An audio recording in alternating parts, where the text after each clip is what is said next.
Surprisingly, over 90% of viewers haven't subscribed yet. If you're enjoying the content, hit that subscribe button. It motivates us to keep creating and helps us never miss an upload, and She told herself it was harmless, a bright spark in a life that had dulled at the edges. Compliments from her supervisor turned into coffee into late meetings into something she labeled escape. She rehearsed stories on the drive home, lined them up like neat files. Traffic, quarterly deadlines, a client dinner that went long. The ring on her finger still fit, so she convinced herself the truth could be folded away, hidden between calendar blocks and receipts. She believed no one saw the sidelong glances, the practiced laughs, the hotel key tucked into a leather portfolio. She believed in secrecy, the way children believe in magic. The house answered with silence when she opened the door. Normally a radio murmured from the kitchen, and her husband shuffled papers in the den while sports played at a low volume. Tonight the air felt dense, as if the rooms had been holding their breath. She set down her purse, steadied the smile she wore automatically, and stepped through the archway. Her husband sat at the dining table, shoulders squared, face composed. To his right sat her mother, chin lifted, hands folded in her lap. Across from them waited a stranger in a dark suit with a smooth black folder and a look that belonged in courtrooms. No shouting rose to meet her, no slammed fist or broken glass. Only 3 faces watching her with unsparing focus. "Please sit," her husband said. The tone, flat, unshaken, chilled her more than anger could have. She took the far chair and rested her palms on the edge as if the wood might steady her. The stranger flipped open the folder and placed a photograph on the polished surface. She stared at herself in crisp color, leaning toward her boss at a corner table in a midtown bistro, smiling with familiarity no co-worker would feign in public. Another image slid forward, a parking garage where she and the same man disappeared behind an elevator's closing doors. Then a hotel lobby, then a hallway, then a timestamp she recognized because she had once called home from that very spot, claiming her rideshare was late. Her mother's breath caught, but she said nothing. The stranger described dates, places, statements from staff, billing records that matched. A calendar printed in tidy rows tracked meetups against business travel. There was no cruel flourish, no sensational phrasing, only steady recitation. When the last sheet settled on the table, her husband drew another folder from a briefcase at his feet. This one held a prenup she had barely reread after their engagement party, back when life felt limitless, and the agreement seemed like a formality for adults with too much caution. The clause addressing infidelity had neat margins and clean font. She wished absurdly that the print were messy, that some imperfection might offer her a place to argue. "We won't raise our voices," her husband said. "We won't make a scene. We will proceed." The word proceed sliced through her. She tried to speak, tried to call the whole thing a mistake, a misunderstanding, a targeted smear, but the photographs canceled each excuse before it formed. Her mother looked at her with a quiet grief that felt heavier than any fury. After a long minute, her mother stood, lifted her handbag, and addressed her in a calm tone she hadn't heard since childhood. "You chose this," she said. "You will have to choose what comes next, too."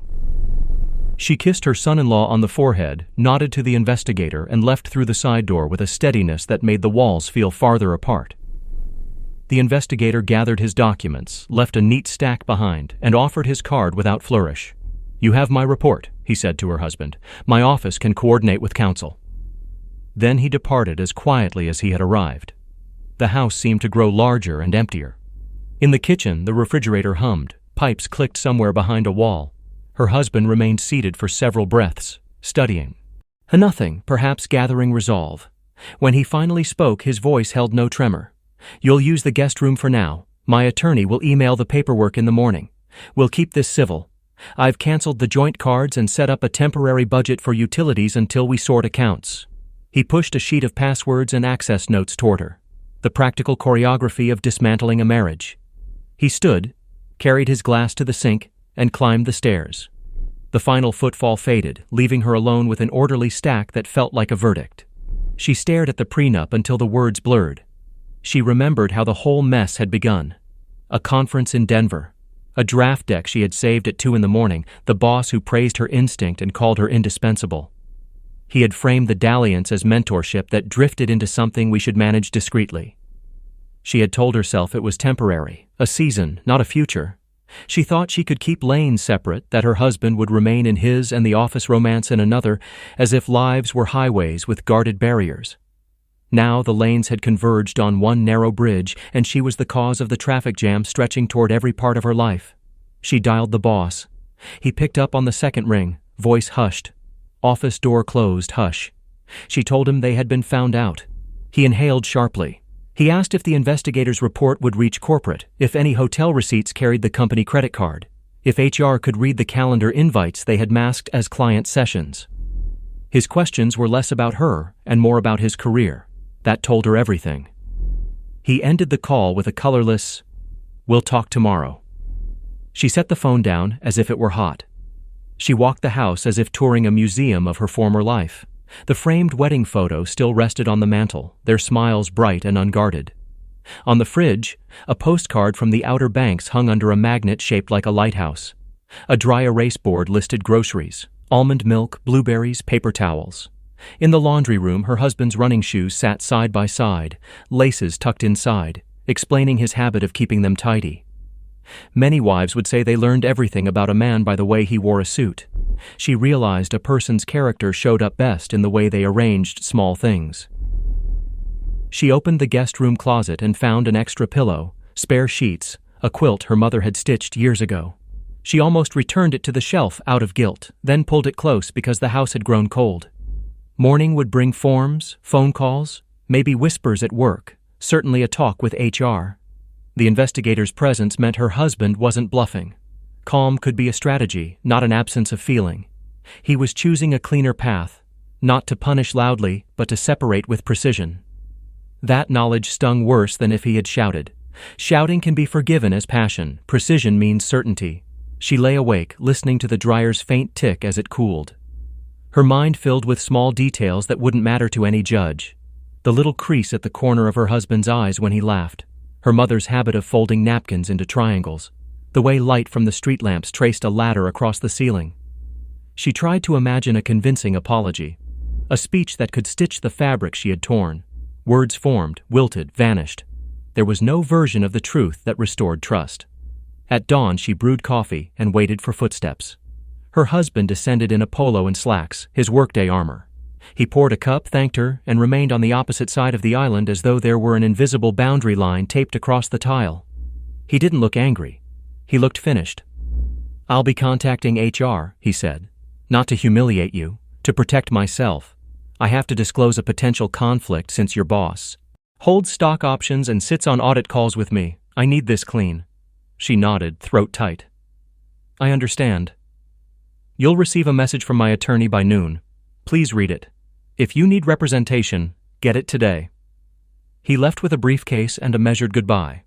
After he drove away, she scrolled through emails until a subject line from Human Resources appeared like a flare. The meeting was set for Monday morning. "Policy review," it said, clipped and bureaucratic. She pictured the conference room's glass walls and felt smaller than she had ever felt.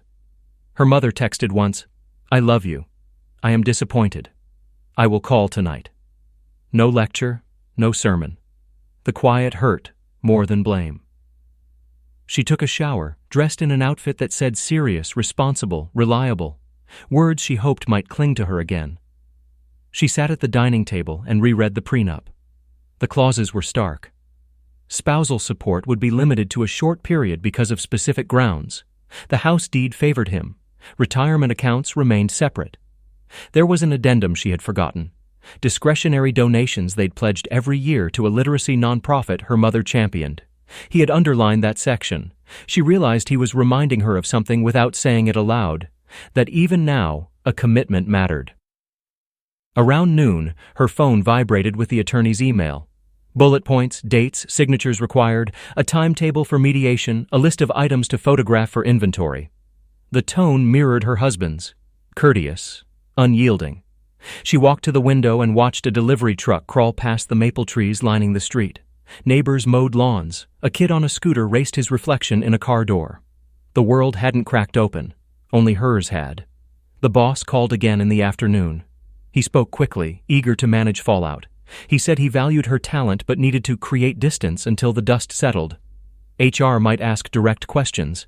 He would deny company resources were involved. He expected her to do the same. The request sounded less like a plan and more like self-preservation. When she didn't answer immediately, he filled the silence with more euphemisms. She pictured his expensive watch, his corner office, his habit of applauding himself after a successful pitch. She realized he had never once asked what she wanted beyond a raise, a title, a thrill. She ended the call with a neutral "understood" and placed the phone face down. By dusk, the house returned to morning stillness. She cooked pasta and ate a few bites she couldn't taste. She placed a plate in the fridge for her husband out of habit, then removed it because habit no longer applied. After sunset, she sat again at the dining table, the same spot where the evidence had been spread like frost, and opened a blank page on her laptop. She began listing every step that might salvage some dignity. Tell HR the truth without embellishment. Move into a short-term rental. Sell the unused clothes, cancel streaming bundles, return the conference tickets she had purchased with company reimbursement. None of it felt like redemption. It felt like inventory. She closed the laptop with measured palms. The investigator's card still lay by the salt shaker. She flipped it over and found a handwritten note. Facts win. Decide yours. She didn't know whether he wrote that on every case or only for clients who needed a mirror. Either way, it landed. Night rose, carrying crickets and a wind that cleaned the heat from the porch. She stood in the doorway with the quilt around her shoulders and finally allowed herself to say it out loud, the sentence that named what had happened. I broke what I promised. The words made no sound that anyone else would hear, but they traveled through the rooms like a small bell. That night ended the version of her life she had presented to neighbors, in-laws, and holiday cards. The world didn't witness an explosion, only a quiet, dismantling. Somewhere beyond the dark, consequences were assembling with patient steps. She would meet them one by one, whether prepared or not. And in that calm, colder than any storm, she sensed something else rising. The shape of a reckoning that wouldn't shout, yet would change everything. Morning arrived with an inbox full of polite detonations. HR confirmed Monday's interview and attached policy language she had previously skimmed without care. Her boss sent a short message asking to align on a narrative. Her attorney, found through a referral she never expected to need, asked for a call. Her mother's number blinked on the screen and went unanswered until she found the courage to face the voice she feared most. When she finally picked up, her mother didn't rush. She spoke with that measured kindness that made hard truths feel like clean air. She asked if her daughter had eaten, if she was safe, if she planned to move out before things hardened into hostility. Then came a pause, and the line seemed to carry years of shared holidays and school concerts. You do not get to vanish, her mother said. You will tell the truth, and you will help repair what can be repaired. It won't restore everything, but it will keep you from becoming smaller. She packed a suitcase by noon. Jeans, 2 blouses, sneakers, a cardigan, the quilt she had almost left in the closet. She rented a small furnished studio on a month-to-month lease not far from the office, not because she wanted to stay close, but because running would have looked like evasion. The studio smelled faintly of pine cleaner and held the kind of furniture designed to withstand strangers. She put the suitcase in the corner and sat on the edge of the bed, breathing through the fact that this was home for now. That weekend she made lists. Cancel automatic deliveries, remove photos from shared albums, draft a note to her husband that didn't beg or accuse. She kept it simple. I'm sorry. I will cooperate fully. I won't make this uglier than it already is. She didn't send it.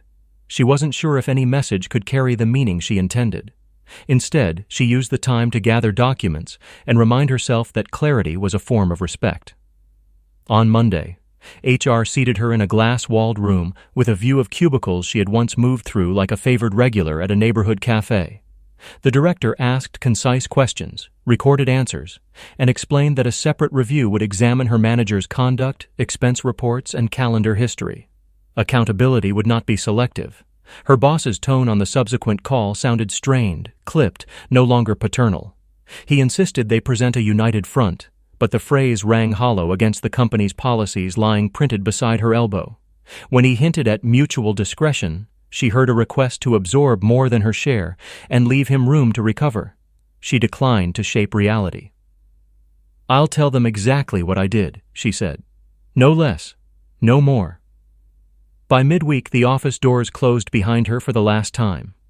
She signed a separation agreement that avoided spectacle, but did not pretend nothing had happened. As she cleared her desk, the small rituals pierced deepest, deleting a keyboard shortcut she had created, handing over a badge that had once felt like belonging, slipping a plant into a grocery bag, and apologizing to its drooping leaves for the abrupt move. She rode the elevator down with a security guard who complimented the plant and wished her luck. The kindness almost undid her. Her husband maintained his careful distance. Through counsel, he requested a complete inventory, a plan to divide furniture, a date to exchange duplicate keys. His steadiness, which had once reassured her during storms, now served as the instrument of consequence. He neither insulted nor taunted. He simply kept moving, one precise step after another. That was its own lesson. Her mother visited the studio with soup, a stack of rental receipts, and a notebook labeled restitution. "You broke trust," she said gently. "You can still build character." Together they listed what could be made right beyond the legal process. She would finish the literacy fundraiser she had promised before any of this began. She would honor the monthly donation clause in the prenup without quibbling. She would send formal apologies to 2 colleagues whose work she had disrupted with secret rescheduling and unearned favors. These acts would not erase what she had done, but they would confirm who she refused to become. Rumors fluttered across their social circle like leaflets, light and cutting. She learned to let them pass through without chasing explanations. In the grocery store, a neighbor in the freezer aisle met her eyes, then looked away. She didn't blame anyone for their curiosity. People read stories to feel safe. They tell themselves that only certain kinds of choices lead to certain kinds of outcomes. She had once told herself the same thing. Her boss's fall unfolded quietly, too. An internal memo announced a leadership transition and thanked him for his service, a code everyone in corporate life understands. He departed with a careful package and a gap in his reputation that no press release could fully cover. The company assigned compliance training that felt like an awkward sermon, but beneath its stiffness ran a message she needed to hear.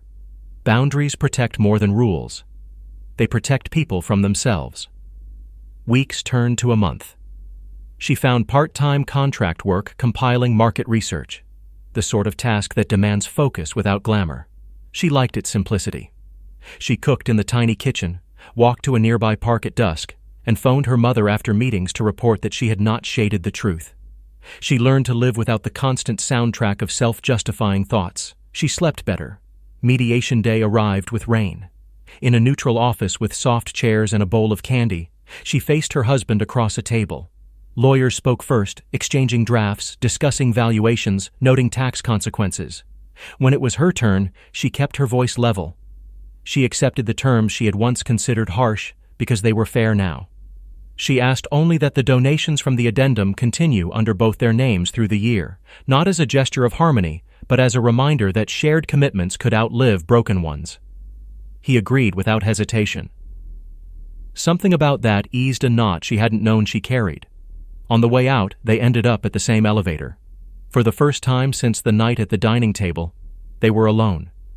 She braced for anger, but he gave her something more difficult, a truthful benevolence. "I hope you do better than this," he said, "for your sake, not mine." "I will," she answered, meaning it more than any vow she had ever spoken. In the studio, she folded the settlement papers, slid them into a drawer, and stood by the window to watch the rain turn sidewalks into silver ribbons. The life she had lost no longer flashed through her mind as a montage of perfect scenes. It appeared instead as a sequence of small moments that could have gone differently if she had paused, told the truth, asked for help, refused the thrill. She could not rewind, but she could practice something new until it became habit. Her mother called that evening with a question that sounded less like punishment and more like faith. "What are you going to build now?" She looked around the modest room and saw for the first time, not exile, but foundation. She answered with no flourish, just resolve. Something honest, even if it's small. Across town, her husband placed the framed wedding photo into a box with care. He would deliver it to her next week, along with a set of cookware they had agreed she would keep. His version of revenge had never been spectacle. It was living well without bitterness, insisting on integrity and refusing to carry what wasn't his. That, more than anything, transformed the aftermath into a map. The consequences had been quiet, but they had rearranged every room in her life. Now quiet became the soil where better choices could take root. She wrote a list for mourning, call the nonprofit, confirm the volunteer shift, send the last acknowledgement letters, and taped it to the fridge she did not own yesterday. She turned off the light and let the rain keep time, not as a sorrowful clock, but as something steady that promised would not need lightning to be decisive. She moved through the weeks like someone learning to walk again. The studio still felt borrowed, but she started shaping it into a place of her own. A second-hand lamp, a row of paperbacks from a neighborhood store, a photo of her mother holding her as a child. It wasn't much, but it softened the edges of loneliness. For the first time in years, her life carried no secret compartments. Everything sat in plain view, and the honesty of that was almost a relief. Her husband finalized the settlement with quiet dignity. They met once more in the mediator's office to sign the last papers. When she handed over her copy, she noticed his hands didn't shake, didn't hesitate. He was already living beyond her betrayal, and that was his truest revenge, thriving without bitterness. She realized he didn't need to destroy her to feel whole again. He only needed to let her face the wreckage she had made. That cut deeper than anger ever could. Her boss disappeared from the company without ceremony, a small note buried in an internal memo. The new manager never mentioned him. In time, she heard he had left the city, chasing opportunities elsewhere. Whatever connection they had shared dissolved into silence, a reminder that the affair had never been about love, only about escape. That realization, painful as it was, gave her clarity she had avoided admitting. She chose to rebuild differently. She volunteered at the literacy nonprofit, the same cause her husband had underlined in the prenup. Sorting donated books and reading aloud to children reminded her that redemption lived in quiet acts, not in speeches. She worked contract jobs, smaller than the career she once chased, but each paycheck carried the dignity of being earned honestly. She began saving, not to prove anything to anyone else, but to prove to herself she could stand alone. Her mother visited often. Their conversations, once strained, grew softer over time. Trust was not fully restored, but love held steady. Her mother reminded her that consequences weren't meant to erase her, but to teach her what kind of person she still could become. Slowly, she began to believe it. Months later, on a cool autumn evening, she crossed paths with her husband outside a grocery store. He was with a colleague, laughing easily, looking healthy, whole. Their eyes met. For a heartbeat, she feared the ache would undo her. But then he nodded politely, warmly even, and continued on. She realized his life had truly moved forward, and for the first time, she felt grateful, not jealous, that he had found peace. That night, she wrote in her notebook, the one her mother had labeled restitution. She no longer filled it with debts or apologies. Instead, she wrote about the life she wanted to create. Steady work, genuine friendships, maybe one day a family rebuilt on honesty. The affair, the exposure, the collapse. It had destroyed the life she once guarded with lies. But in that destruction, space had opened. A chance, small and fragile, to live without shadows. She thought she had lost everything the night she walked into that dining room, and she had. But what she gained in the aftermath was something she never expected. The strength to stand in the quiet and not run, the courage to live with truth, and the clarity to see that real revenge wasn't her husband's to take, it was hers to face. Living honestly became the only way forward. And for the first time, that felt like enough.